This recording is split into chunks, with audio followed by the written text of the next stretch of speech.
Albert Einstein once said, everybody's a genius. But if you judge a fish by its ability to climb a tree, it will live its whole life believing that it is stupid.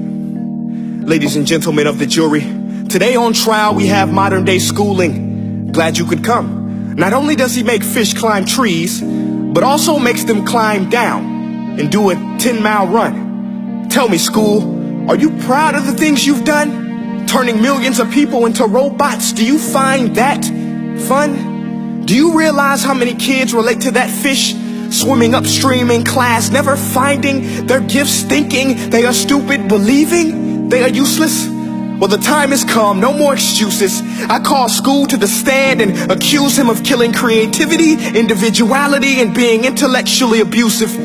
He's an ancient institution that has outlived his usage. So, Your Honor, this concludes my opening statement, and if I may present the evidence of my case, I will prove it. Proceed. Exhibit A. Here's a modern day phone. Recognize it? Here's a phone from 150 years ago. Big difference, right? Stay with me. Here's a car from today, and here's a car from 150 years ago. Big difference, right? Well, get this. Here's a classroom of today, and here's a class we used 150 years ago. Now, ain't that a shame? In literally more than a century, nothing has changed. Yet you claim to prepare students for the future? But with evidence like that, I must ask, do you prepare students for the future or the past? I did a background check on you and let the record show that you were made to train people to work in factories, which explains why you put students in straight rows, nice and neat, tell them sit still, raise your hand if you want to speak, give them a short break to eat, and for 8 hours a day, tell them what to think.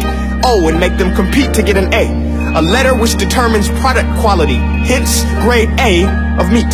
I get it. Back then, times were different. We all have a past. I myself am no Gandhi. But today, we don't need to make robot zombies. The world has progressed. And now we need people who think creatively, innovatively, critically, independently, with the ability to connect. See, every scientist will tell you that no two brains are the same. And every parent with 2 or more children will confirm that claim. So please explain why you treat students like cookie cutter frames or snapback hats, giving them this one-size-fits-all crap. Watch your language. Sorry, Your Honor, but if a doctor prescribed the exact same medicine to all of his patients, the results will be tragic. So many people will get sick, yet when it comes to school, this is exactly what happens. This educational malpractice, where one teacher stands in front of 20 kids, each one having different strengths, different needs, different gifts, different dreams, and you teach the same thing the same way? That's horrific. Ladies and gentlemen, the defendant should not be acquitted. This may be one of the worst criminal offenses ever to be committed. And let's mention the way you treat your employees. Objection. Overruled. I want to hear this. It's a shame. I mean, teachers have the most important job on the planet, yet they're underpaid? No wonder so many students are short-changed. Let's be honest. Teachers should earn just as much as doctors, because a doctor can do heart surgery and save the life of a kid. But a great teacher can reach the heart of that kid and allow him to truly live. See, teachers are heroes that often get blamed, but they're not the problem. They work in a system without many options or rights. Curriculums are created by policymakers, most of which have never taught a day in their life. Just obsessed with standardized tests. They think bubbling in a multiple choice question will determine success. That's outlandish. In fact, these tests are too crude to be used and should be abandoned, but don't take my word for it. Take Frederick J. Kelly, the man who invented standardized testing, who said, and I quote, "These tests are too crude to be used and should be abandoned." Ladies and gentlemen of the jury, if we continue down this road, the results will be lethal. I don't have much faith in school, but I do have faith in people. And if we can customize healthcare, cars, and Facebook pages, then it is our duty to do the same for education, to upgrade it, change it, do away with school spirit, because that's useless.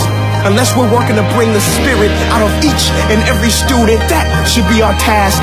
No more Common Core. Instead, let's reach the core of every heart in every class. Sure, math is important, but no more than art or dance. Let's give every gift an equal chance. I know this sounds like a dream, but countries like Finland are doing impressive things. They have shorter school days. Teachers make a decent wage. Homework is non-existent, and they focus on collaboration instead of competition. But here's the kicker, boys and girls. Their educational system outperforms every other country in the world. Other places like Singapore are succeeding rapidly. Schools like Montessori, programs like Khan Academy. There is no single solution, but let's get moving. Because while students may be 20% of our population, they are 100% of our future. So let's attend to their dreams, and there's no telling what we can achieve. This is a world in which I believe, a world where fish are no longer forced to climb trees. I'll rest my case.